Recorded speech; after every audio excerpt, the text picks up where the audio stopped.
Okey, ini adalah update terbaru berkenaan dengan model sensasi terhangat terkini Proton S50. Stay tune guys. Tapi sebelum tu, bagi korang yang masih lagi belum subscribe channel Mekanik, please tekan button subscribe sekarang.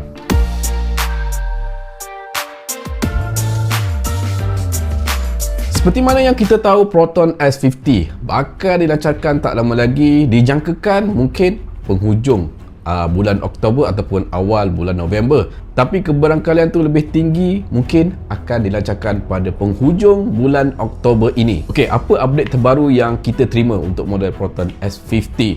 Yang pertama, daripada segi design. Seperti yang kita jangkakan sebelum ni, Proton S50 akan menggunakan design grill Infinite Wave dan juga interior bow yang diambil dari Proton X90.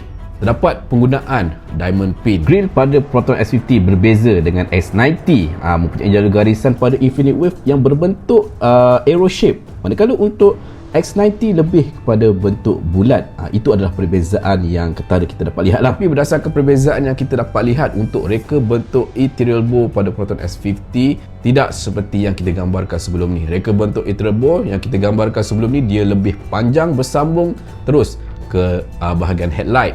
Tapi kalau kita tengok pada gambar tular ni, dia punya rekaan interior bow tidak memanjang. Rekaan interior bow ni akan berada dalam satu piece pada bahagian grill. Reka bentuk grill yang sama kita lihat pada Geely M Grand. So untuk bahagian grill, dia punya size dan dimension pada bahagian grill ni sama seperti yang kita akan dapat lihat pada Geely M Grand, cumanya dengan penukaran design interior bow dan juga dia punya bahagian dalaman grill menggunakan Infinite Wave dengan kemasan diamond pin. Tapi sejujurnya saya lebih suka reka bentuk interior bow yang lebih memanjang bersambung terus ke bahagian headlight kan. Nampak daripada segi visual, nampak lebih lebar, nampak lebih sporty. Tapi malangnya bukan design grill itu yang kita akan dapat.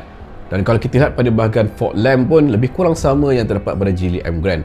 So dekat sini kita dapat lihat, dapat simpulkan lah, reka bentuk eksterior tak ada jauh sangat beza dengan Geely M Grand. Cumanya penambahbaikan yang dilakukan oleh Proton untuk model Proton S50 ni dengan adanya penambahan body kit aksesoris. Tak adalah nampak kosong sangatlah seperti model Geely M Grand.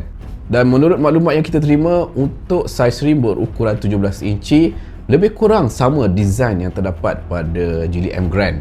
Which is bagi saya sepatutnya Proton menggunakan design rim yang nampak macam aftermarket sikit lah, seperti yang terdapat pada Honda Civic kan, yang mana saya kurang berkenan sikit dengan design rim pada Geely M Grand. Korang pula macam mana? Okey ke tak design rim pada Geely M Grand ni masuk dekat Proton S50? Boleh komen dekat bawah. So berdasarkan maklumat baru yang kita terima, ini adalah rupa bentuk eksterior pada Proton S50.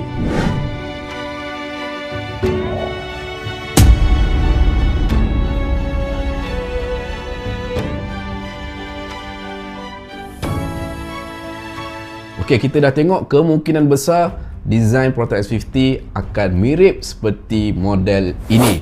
Kalau korang tengok perbezaan dengan model yang kita cuba ilustrasikan sebelum ni, menggunakan reka bentuk interior bow yang lebih panjang, which one design yang korang lebih prefer? Design pada gambar A ataupun pada gambar B? Sejujurnya saya lebih suka design pada gambar B. Nampak lebih lebar, sporty dan lebih elegan berbanding dengan gambar pada model A. Tapi kemungkinan besar memang rasanya confirm lah, kita akan dapat reka bentuk yang lebih kurang sama yang terdapat pada gambar model A. Korang macam mana pula? Korang prefer gambar A ataupun gambar B? Boleh komen juga dekat bawah. Okey, untuk bahagian interior, maklumat yang kita terima juga pada bahagian meter cluster sebelum ni kita jangkakan Proton mungkin akan menggunakan fully LCD. Tapi berdasarkan penyiasatan yang kita buat, mungkin Proton tak akan menggunakan fully LCD pada Proton S50. Malah ianya akan menggunakan meter cluster jenis monolog yang lebih kurang sama yang terdapat pada Geely M Grand. Tapi Proton akan menggunakan monochrome display ni pada variant yang bawah, iaitu variant Executive Premium. Untuk variant Flagship dan juga Flagship X, tapi dengan cerita macam Flagship Plus, mana-mana lah kan, kita ambil Flagship Plus lah. Kedua variant Flagship ni akan menggunakan LCD meter pada meter cluster.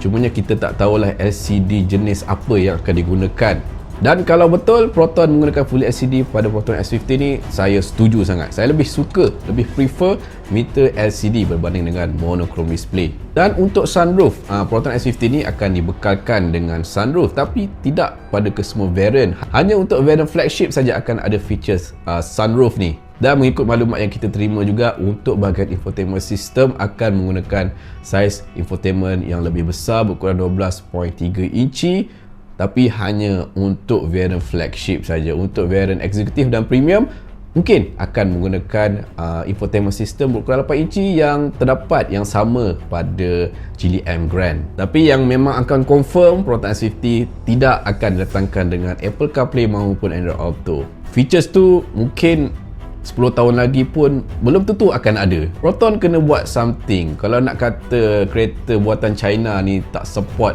Apple CarPlay, kenapa untuk model Cherry ada features Apple CarPlay dan juga Android Auto? Zaman sekarang kalau tak ada Apple CarPlay ataupun Android Auto memang tak lengkap lah. Dan mengikut maklumat terkini yang kita terima, untuk bahagian seat, bahagian kabin dalaman mungkin akan menggunakan kemasan warna cream ataupun beige. Seperti yang kita jangkakan sebelum ni, Proton mungkin akan menggunakan kemasan warna hitam pada bahagian kabin. Kalau Proton decide nak menggunakan warna cream pada Proton S50 ni, saya amat kecewa sikit lah, sebab warna cream ni memang satu warna yang saya kurang berkenan. Sebab warna ni senang sangat kotor. Sebagai sebuah family sedan, sepatutnya kemasan warna hitam perlu dititik beratkan lah berbanding dengan warna cream ataupun beige ni. Tapi kita harap maklumat ini tak betul lah. So please Proton, gunakan kemasan warna hitam, lebih premium. Dan untuk Proton S50 juga akan kekal menggunakan enjin 1.5 liter TGDI yang menghasilkan power output 177 PS dan 255 Nm of torque. Dan juga digandingkan dengan transmisi 7-speed DCT. Penggunaan powertrain 1.5 liter TGDI dan juga 7-speed DCT ni memang sangat-sangat sesuai untuk Proton S50. Confirm akan lebih sedap, lebih laju lah berbanding dengan X50. Kalau kita lihat untuk SUV, Proton X50 berat dia 1325 kg. Dan untuk Proton sedan S50 ni beratnya lebih ringan, iaitu 1285 kg. So korang boleh bayangkan dengan berat yang lebih ringan berbanding dengan Proton SUV X50 ni, penggunaan enjin 1.5 liter TGDI pasti berdesup pergi. Dan dengan penggunaan enjin turbo ni, confirm Proton S50 akan menggunakan disc brake lah pada bahagian hadapan dan juga pada bahagian belakang. Dan yang ini memang confirm Proton S50 akan datangkan dengan sistem ADAS. Dan features parking assist ni akan ada pada Proton S50, tapi eksklusif pada variant flagship plus. So itu saja maklumat terbaru yang kita terima untuk model Proton S50. Seperti biasa, kalau kita terima maklumat terkini berkenaan dengan Proton S50, kami akan kongsikan pada video yang seterusnya. Itu saja video pada kali ini. Sebelum tu jangan lupa tekan button like, komen, share dan subscribe channel Mekanik. Terima kasih.